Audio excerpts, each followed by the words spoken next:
Ward number 10 सभासद नितिन भारद्वाज अमित जादौन की खास मुलाकात। नितिन भारद्वाज ने आदर्श नगर पंचायत विजयगढ़ में एंट्री वार्ड नंबर 10 को विशेष आदर्श बनाने का प्लान। और आज से 10 वर्ष पूर्व मैं सभासद रहा था, ये बिल्कुल हकीकत है। और मैंने ज़मीनी स्तर पे ही कार्य किया था। मैंने घर घर जाके लोगों की सेवा की। और 10 वर्ष पूर्व आप सभासद रहे जी। किन किन समस्याओं किन किन मुद्दों पर आज तक आपने कार्य किया? वार्ड नंबर 10 से आदर्श नगर पंचायत में एंट्री मार्ग को काल्पनिक आदर्श बनाने की विशेष योजना। नितिन भारद्वाज के ड्रीम प्लान को देख चौंक गए चेयरमैन प्रत्याशी। मेरे कार्यकाल का सबसे पहला कार्य ये सड़क होगी। और मैंने उस काम को विद इन 1 मंथ पूरा कराया। मैंने उस लाइटिंग की व्यवस्था, खंबे लगवाए, लाइट लगवाई, पूरा उसको मैंने नीट एंड क्लीन करा दिया। दूसरी घोषणा क्या अहम रहेगी? आपके वार्ड में पीएससी भी बढ़ता है जिसकी बड़ी दुर्दशा है। नितिन भारद्वाज पक्ष पर जमकर बरसे। नितिन भारद्वाज ने हाथ जोड़कर जनता से विशेष की अपील। नमस्कार, आप देख रहे हैं द उल्टी कुर्सी न्यूज यूके और मैं हूं आपके साथ ज्योति कनौजिया। आइए नजर डालते हैं खबर की ओर। नमस्कार, स्वागत है आपका चुनावी चकल्लस में और मैं हूं आपके साथ अमित जादौन। इस वक्त आपने देखना स्टार्ट कर दिया है पवन कमल का स्पेशल शो उल्टी कुर्सी। तमाम सभासदों से, तमाम प्रत्याशियों से चुनावी चर्चाएं हमने कराई और तमाम सभासद और तमाम प्रत्याशियों के चुनावी घोषणा पत्र आपके सामने आ चुके हैं। किस तरीके से प्रत्याशी वायदे कर रहे हैं। इस वक्त हमारे साथ खास मेहमान हैं जो अपनी ज़मीनी पकड़ रखने वाले पूर्व में आज से 10 वर्ष पूर्व रहे सभासद और हमारे साथ वार्ड नंबर 10 के सभासद नितिन भारद्वाज हैं और हम आज हमारे प्रोग्राम के खास मेहमान हैं। और आइए उनसे जानते हैं कि उनकी 10 वर्ष पूर्व रहे सभासद और 10 वर्ष पूर्व में क्या कुछ उनकी खामियां रह गईं और किन किन मुद्दों पर इस समय फिर दोबारा से चुनावी मैदान में हैं, किन मुद्दों को लेकर जनता के बीच जा रहे हैं। तो सबसे पहले नितिन जी, मैं अपने शो पे आपका बहुत बहुत स्वागत करता हूं। बहुत बहुत धन्यवाद, बहुत बहुत आभार करता हूं मैं आपको। आपने इस प्रोग्राम के लिए मुझे चयनित किया, उसके लिए आप बहुत आभार के पात्र हैं। मैं धन्यवाद देता हूं आपको। और दूसरा, मैं अपने वार्ड नंबर 10 के सभी सम्मानित नगरवासियों को मैं कोटि कोटि प्रणाम करता हूं और उनकी आशीर्वाद की आकांक्षा लिए मैं आज चुनावी मैदान में आ चुका हूं। और आज से 10 वर्ष पूर्व मैं सभासद रहा था, ये बिल्कुल हकीकत है। और मैंने ज़मीनी स्तर पे ही कार्य किया था। मैंने घर घर जाके लोगों की सेवा की। और ये बात आप मुझसे ना करके आप जनता से जाके पूछें कि मैंने वास्तविकता में लोगों की ही समस्याओं को उठाया। आज से 10 वर्ष पूर्व आप सभासद रहे जी। किन किन समस्याओं किन किन मुद्दों पर आज तक आपने कार्य किया? मैं आपको बताता हूँ। जब मैं सभासद बना था तब हमारे वार्ड में सबसे बड़ी समस्या थी सड़क की, जो कि एक हमारे वार्ड में ही एक परिवार रहता है, राजू जो पड़ाके वाले हैं उनका। और उनकी गली का ये हाल था कि वहाँ घुटनों तक पानी रहता था। वहाँ सड़क कोई भी सभासद नहीं बनवा पाया। तो जब मैं उन लोगों से वोट मांगने के लिए गया तो उन लोगों ने मुझसे कहा कि भैया यहाँ बहुत आए, किसी ने कुछ नहीं कराया। तो मैंने उनको वायदा किया, मैंने कहा मैं आपको वायदा करके जा रहा हूँ कि मेरे कार्यकाल का सबसे पहला कार्य ये सड़क होगी। और मैंने उस काम को विद इन 1 मंथ पूरा कराया। मैंने जिस दिन मैं सभासद बना, मैंने शपथ ली, उसके 1 महीने के अंदर मैंने उस वार्ड में उस गली पे कार्य शुरू करा दिया। और सड़क को बनवा के पूरी लाइटिंग की व्यवस्था, खंबे लगवाए, लाइट लगवाई, पूरा उसको मैंने नीट एंड क्लीन करा दिया। दूसरा, एक हनुमान बगीची से तराई तक सड़क को चौड़ा कराया, उसको सड़क का चौड़ीकरण कराया मैंने।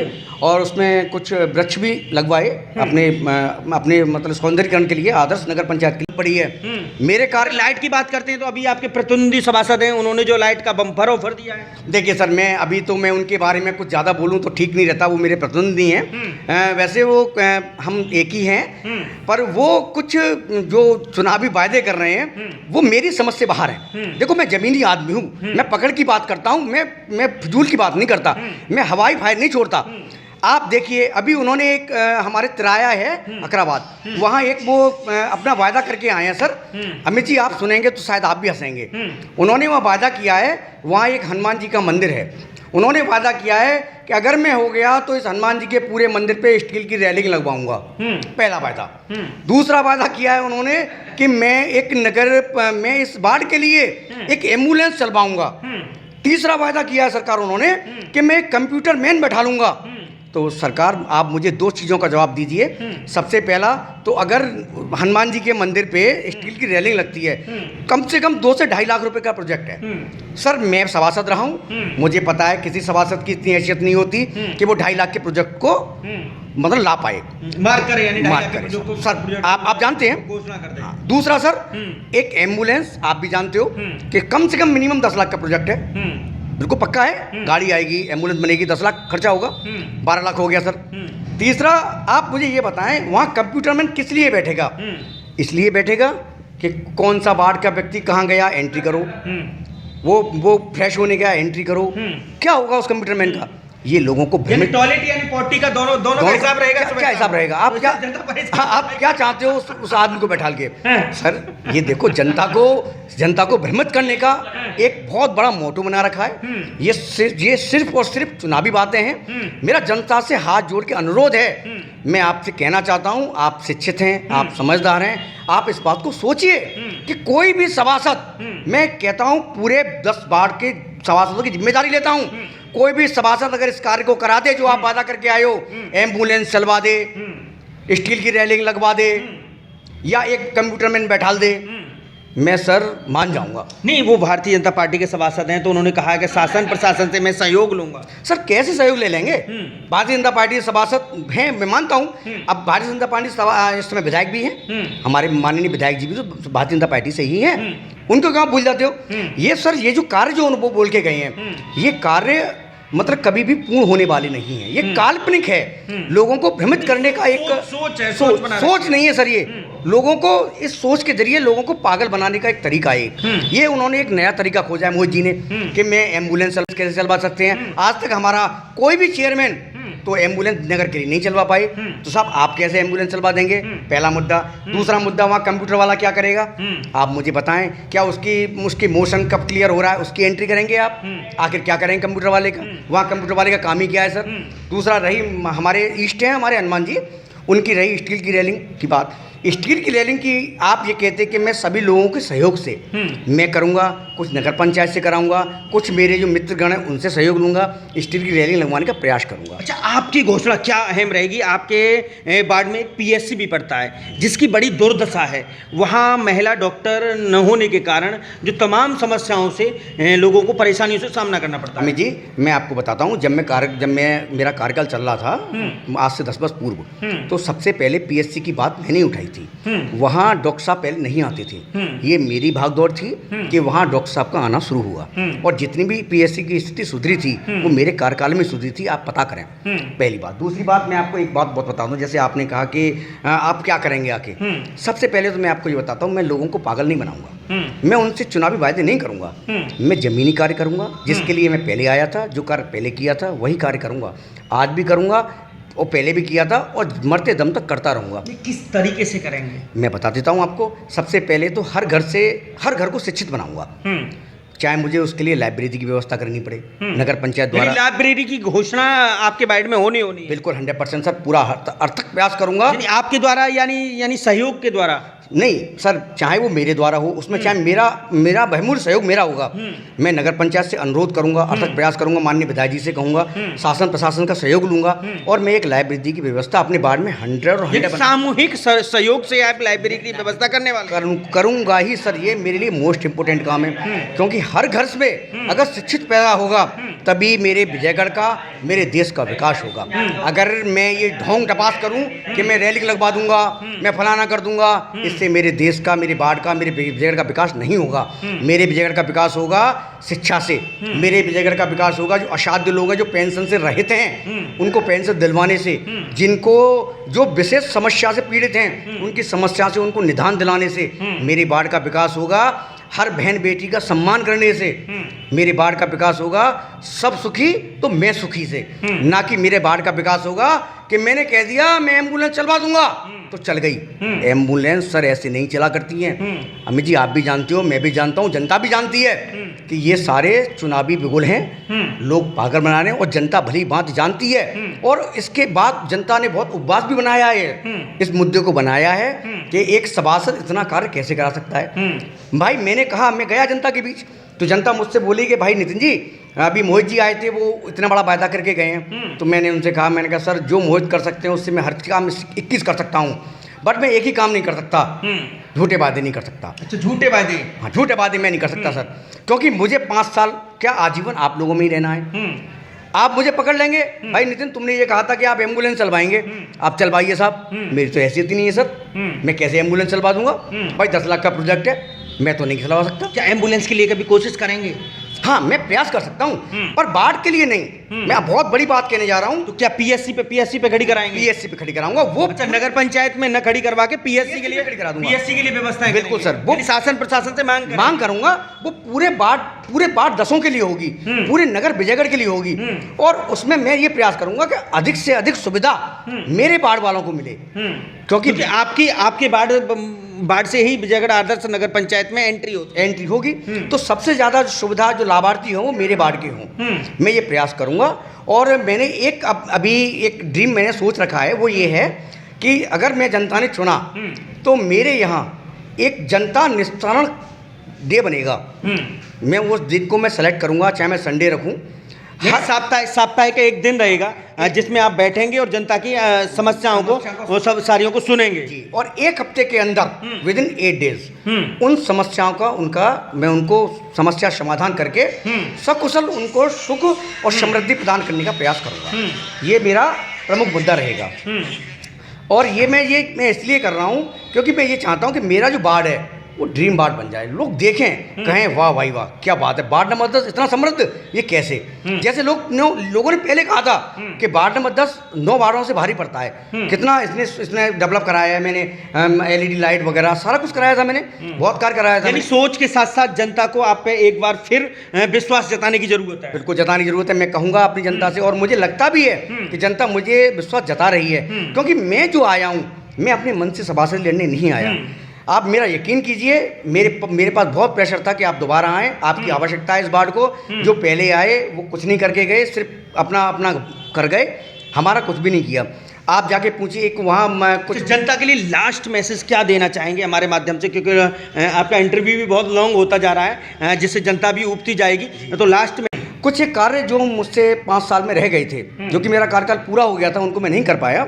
जैसे कि मेरा एक ड्रीम था कि मैं वार्ड नंबर 10 को एक ऐसा ड्रीम वार्ड बना दूं। वार्ड नंबर 10 की जो सीमा है कहाँ से कहाँ तक है? सब्जी मंडी से वार्ड नंबर 10 शुरू होता है और वो तराई तक जाके पूरा होता है, यानी अकराबाद के मेन तराई तक। उससे भी थोड़ा आगे है, और अभी जहाँ तक हम समझ रहे हैं शायद नेक्स्ट इलेक्शन में और आगे बढ़ जाए। अभी प्रेजेंट तराई तक वो मौजूद है। तो वहाँ भी ऐसी समस्या थी पहले भी कि हमारे यहाँ कुछ लाइटिंग की व्यवस्था भी खराब रहती थी, सड़क की व्यवस्था खराब रहती थी। एक हमारे यहाँ एक समस्या थी कि जो जिस गली में मैं रहता हूँ, यानी आदर्श नगर पंचायत का मेन गढ़ है, जिसको सौंदर्यीकरण की बात करें तो आदर्श नगर पंचायत में जैसे ही इंटर करते हैं सबसे पहले वार्ड नंबर 10 आता है। तो सबसे पहले वार्ड नंबर 10 आने के बाद क्या आपका ड्रीम प्लान है कि आगे वार्ड नंबर 10 को, अगर जनता ने आपको भरोसा जताया, और आज मैं अपने माध्यम से कहता हूं, अगर आपको मैंने मान लिया आज आप सभासद हो गए, तो सबसे पहले आपका ड्रीम प्लान क्या होगा? मैं आपको बता दूं, सबसे पहले जो मेरा ड्रीम प्लान है वो ये है कि जितने भी मेरे बाढ़ के असाध्य लोग हैं, जो बुजुर्ग हैं, जो वहाँ जैसे जन सुविधा केंद्र है, तहसील है, वहाँ नहीं जा पाते, वो हमारी सरकारी योजनाओं से बहुत ज़्यादा वंचित हैं। उन लोगों को सरकारी योजना नहीं मिल पा रही है, योजनाओं से जिनको लाभ नहीं मिल पा रहा, जैसे कि पेंशन है और अन्य बहुत सरकारी योजनाएं आती हैं जिनसे वो वंचित रह जाते हैं। तो उनको उनका लाभार्थी बनाना, उनको वो योजना देना और उनको घर बैठे देना। उनको ये नहीं कहना कि आपको कहीं जाना है, उनके जाने आने का सारा कार्य मेरा होगा, मैं कराऊंगा। मैं उनका सारा कार्य पहले भी कराया था, मैंने घर घर जाता हूँ, मैं लोगों से मिलता हूँ। मंथ में मेरा एक मीटिंग रहती है मेरी वार्ड में, मैं हर घर के दरवाजे पर जाता हूँ, उनसे समस्याएं पूछता हूँ। पिछली बार जब मैं रहा था समस्या पूछता हूँ और उनकी समस्याओं को समाधान मैं 1 हफ्ते के अंदर करके दिया था। मैंने पहले भी यही कार्य किया था मैंने, अब भी यही कार्य करूँगा मैं। और दूसरा, अभी जो मेरी सबसे बड़ी जो मैं सोच के आ रहा हूँ वार्ड में कि जैसे हमारे वार्ड के लोग हैं या पूरे विजयगढ़ के लोग हैं, वो हमारे वार्ड नंबर 10 में आते हैं टहलने, तराई से हमारे किले वाली मैया तक। तो वहाँ क्या होता है कि वहाँ सारा एक साथ सुबह शाम में जो है टहलते हैं, वो जो मेन रोड है जिससे विजयगढ़ की सुंदरता को प्रतीत करता है, आदर्श नगर पंचायत की सुंदरता को। वहाँ क्या होता है कि वहाँ खाली रोड ही रोड है। तो वहाँ मेरा पहले प्लान था, मेरा प्लान ये था कि वहाँ पहले मैं वृक्ष लगवाऊँ। वृक्ष लगवाने के बाद में जहाँ रेस्ट टेबल बोलते हैं जिनको, जो आपने शहरों में लगी देखी होंगी, वो रेस्ट टेबल लगवाने का मेरा बहुत मन है, मेरा ड्रीम है ये कि मैं जगह जगह रेस्ट टेबल लगवाऊँ और वहाँ पानी की व्यवस्था करूँ। की सुंदरता को प्रतीत करता है, आदर्श नगर पंचायत की सुंदरता को। वहाँ क्या होता है कि वहाँ खाली रोड ही रोड है। तो वहाँ मेरा पहले प्लान था, मेरा प्लान ये था कि वहाँ पहले मैं वृक्ष लगवाऊँ। वृक्ष लगवाने के बाद में जहाँ रेस्ट टेबल बोलते हैं जिनको, जो आपने शहरों में लगी देखी होंगी, वो रेस्ट टेबल लगवाने का मेरा बहुत मन है, मेरा ड्रीम है ये कि मैं जगह जगह रेस्ट टेबल लगवाऊँ और वहाँ पानी की व्यवस्था करूँ, जिससे कि जो भी बुजुर्ग आ रहे हैं, जो टहलने वाले आ रहे हैं, वो हमारा से रेस्ट करें, पानी की ज़रूरत हो पानी पिएँ। दूसरा एक मैं ये चाहता हूँ कि हर वृक्ष पे एक छोटे छोटे हम ये पशु पक्षियों के लिए, ये पर्यावरण भी तो हमारा ही जिम्मेदारी है, इसको थोड़ा मैं फोकस में रखता हूँ। जैसे पशु पक्षी हैं, उनके लिए दाना, कटोरे वगैरह में पानी, इस चीज़ की व्यवस्था को मैं देखूँगा, क्योंकि अगर पर्यावरण रहेगा तो हम लोग रहेंगे। ये मेरा कुछ एक समस्या है जो मैंने अपने लिए, मतलब मैंने ड्रीम समझा है, वो समझ के मैं आना चाहता हूँ। यानी पुराने कार्यकाल में इन चीज़ों को सोचा था और उन चीज़ों पे जो कार्यकाल पूरा रह गया तो खरे नहीं उतर पाए। तो सबसे पहले इस समय अगर जनता ने आपको भरोसा जताया तो सबसे पहले जो प्लान होगा वो सिर्फ इसी समस्याओं पर होगा। इसी समस्या पे होगा। और पिछली बार जब मैं सभासद था तो जिस गली में मैं रहता हूँ उस गली में एक नाला है जो कि काफ़ी गहरा है और वो फिजूल है, इसका कोई उसका उपयोग नहीं है। तो वो मैंने जो पिछले अपनी चेयरमैन में पास करा दिया था, उस नाली को ख़त्म करा के एल टाइप की नाली, वो प्रोजेक्ट वो टेंडर भी पास हो गया था। बट जब मेरा कार्यकाल पूरा हो गया, दूसरे सभासद आए, उन्होंने इस चीज़ पे कोई फोकस नहीं किया, तो वो सारा रद्द हो गया। तो मैं इसको दोबारा लाऊंगा और इस नाली को मैं एल टाइप की बनवाने की प्रयास करूंगा। और सबसे बड़ी जो मेरी एक योजना है वो ये है अमित भाई, मैं ये चाहता हूँ कि हर घर से समृद्ध परिवार निकले, एक युवा समृद्ध बन के आए, जो भी हमारे देश का भविष्य है। और ये जिम्मेदारी हमारी है, ये लायबिलिटी हमारी है, और इसको हर नेता को समझना चाहिए और उसको पूर्ण करना चाहिए। सबसे बड़ी जिम्मेदारी है शिक्षा, जिससे कि आज जो गरीब तबके के लोग हैं वो उससे वंचित रह जाते हैं। क्या होता है कि वो थोड़ा आर्थिक रूप से असमर्थ हैं, तो वो उस चीज़ को नहीं कर पाते, पैसे का अभाव रहता है, वो जो है उन शिक्षाओं से वंचित। मेरा जो सबसे पहला प्रयास रहेगा इस बार, जो मेरा मेन फोकस है वो ये है, नगर पंचायत द्वारा हमारे माननीय विधायकगण, सांसदगण, हमारी जो भी हमारी सरकार है उससे, नगर पंचायत के चेयरमैन द्वारा और अपने द्वारा मैं भरसक प्रयास करूँगा। हर घर में जो असमर्थ लोग हैं उनके बच्चों को चाहे मैं एडॉप्ट कराऊं, चाहे मैं नगर पंचायत से उनको कोई रिलीफ दिलाऊं, हर घर से शिक्षा की जिम्मेदारी का मैं जिम्मा उठाने के लिए तैयार हूं। और इस जिम्मे को उठाने के लिए ही मैं बात है, घर घर जाके काम कराता हूं। आज का जो मेरा मेन मोटो है वो ये है कि जितने भी हमारे कमज़ोर वर्ग के लोग हैं उनको आगे बढ़ाऊं, उनके घर तक शिक्षा पहुंचाऊं, क्योंकि वो हमारा देश का भविष्य है, वो हमारी लायबिलिटी है। हमारा नेता का मतलब ये नहीं होता कि हम 5 साल में, आज हम आगे चुनाव में 5 साल हम भूल जाएं, हमारे घर के आगे सभासद लग गया, हम सभासद हो गए, हमारी लायबिलिटी खत्म होगी। नहीं, हमारा असली जंग तो हमारी शुरू हुई है, क्योंकि जो जिम्मेदारी हमने ली है उसको हम निभाएं। ये होता है क्योंकि मैं अपने परिवार का मुखिया हूँ, तो मेरे परिवार का दायित्व तो बनता है कि मैं अपने पूरे परिवार को समृद्ध बनाऊं, खुशहाल बनाऊं। ऐसे ही सभासद, उन्होंने मुझे अपने वार्ड का चुन लिया, तो उन्होंने मुझे अपना मुखिया चुन लिया, एक रीड होती है, रीड हो गया, उन्होंने मुझे मुखिया चुन लिया। मेरा कर्तव्य बनता है, मेरा दायित्व बनता है कि मैं उस वार्ड की सारी समस्याओं का जड़ से निदान करूं। वो मैं करता हूं, पहले भी किया था, अब भी करूंगा। और अगर प्रभु की कृपा से, बाबा श्याम जी की कृपा से अगर मुझे जनता ने सभासद चुना, तो आप ये बात आप नोट कीजिएगा, इस इंटरव्यू को रिकॉर्ड रखिएगा कि नगर पंचायत विजयगढ़ में वार्ड नंबर 10 एक आदर्श वार्ड घोषित होगा। ये आदर्श नगर पंचायत के साथ साथ एक आदर्श वार्ड घोषित होगा, ये मेरा निश्चय है, इसको करके हटूंगा मैं। क्योंकि मैं आज तक बेदाग छवि का व्यक्ति हूँ, पैसे के प्रति कोई लालच नहीं रहता। मैंने पहले भी काम कराया था, और आप जो पूर्व में हमारे चेयरमैन रहे थे संजीव कुमार काका जी, आप कभी उनसे मिलिएगा और उनसे पूछेगा कि नितिन भारद्वाज ने हमेशा और हमेशा सिर्फ काम के प्रति ही मैंने उनको फर्स्ट प्रायोरिटी दी थी। मैंने कहा मुझे काम चाहिए, पैसा नहीं चाहिए। इससे पूर्व भी सभासद आए हैं, और उनके बारे में भी आप जानिए कि वो लोग अपने हमारे वार्ड में जो हमारे स्कीमें मिलती हैं उनको अलग कर देते हैं, पैसे को प्रायोरिटी दे देते हैं। प्रभु की कृपा से नियत सावधान है, कोई पैसे की ऐसी आवश्यकता नहीं रहती है। आवश्यकता रहती है कि जब भी मैं दोबारा जनता के बीच जाऊं, अपने वार्ड के बीच जाऊं, तो वो मेरा खुल के सम्मान करें, मुझे प्यार दें, अपना आशीर्वाद दें। और उसी कार्य की वजह से आज मैं दोबारा जनता की डिमांड पे ही उतरा हूं। मेरा कोई आने का विचार नहीं था, यानी अपना कोई विचार नहीं था। जनता ने फिर दोबारा उकसाया है। मुझसे आके पर्सनली बोला है कि सर पहले जो सभासद रहे उन्होंने बहुत पुअर वर्क किया, कुछ कार्य नहीं किया, आपकी दोबारा आ सकता है। जो कार्य आप छोड़ गए थे वही कार्य हुआ है, दोबारा कोई कार्य नहीं हुआ है। यानी आपके बाद कोई नया कार्य हुआ ही नहीं? नया कार्य नहीं हुआ है सर। आप वार्ड में जाके देखिए, लोगों से पूछिए। लोग यहाँ तक कहते हैं कि अगर लाइट खराब हो गई तो 4-4, 6-6 महीने लाइट बंद पड़ी है।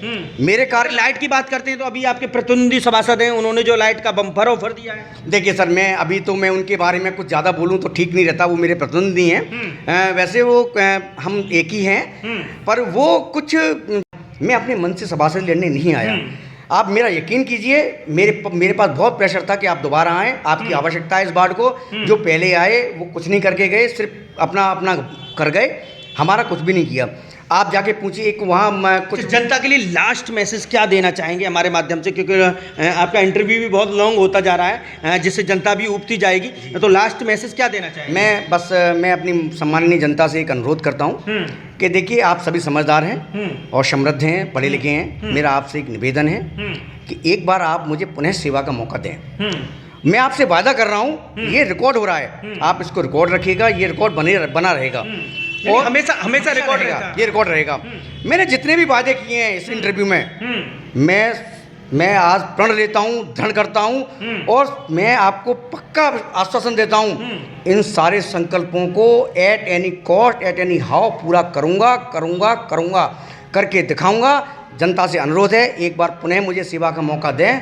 बहुत बहुत धन्यवाद, बहुत बहुत आभार, धन्यवाद। चलिए, बताने के लिए बहुत बहुत धन्यवाद। तो इस तरीके से हमारे साथ थे नितिन भारद्वाज, जो वार्ड नंबर 10 से इस समय प्रत्याशी हैं, और उनके चुनावी मुद्दे हैं वो एकदम दिल को दहलाने वाले हैं। किस तरीके से 10 वर्ष बाद फिर जनता के बीच एक बार अपने चुनावी मुद्दों को लेकर, जनता की समस्याओं को लेकर फिर एक बार जनता के साथ मैदान में हैं। किस तरीके से अब देखने वाली बात तो ये होगी कि उनके चुनावी मुद्दों पर किस तरीके से जो वायदे हैं उस पर जनता खरी उतरती है, या फिर एक बार 10 वर्ष के फिर एक बार इनको मौका देती है। जो इस समय इन्होंने अपना वक्तव्य बोला है उस पर किस तरीके से ये खरा उतरते हैं या नहीं उतरते।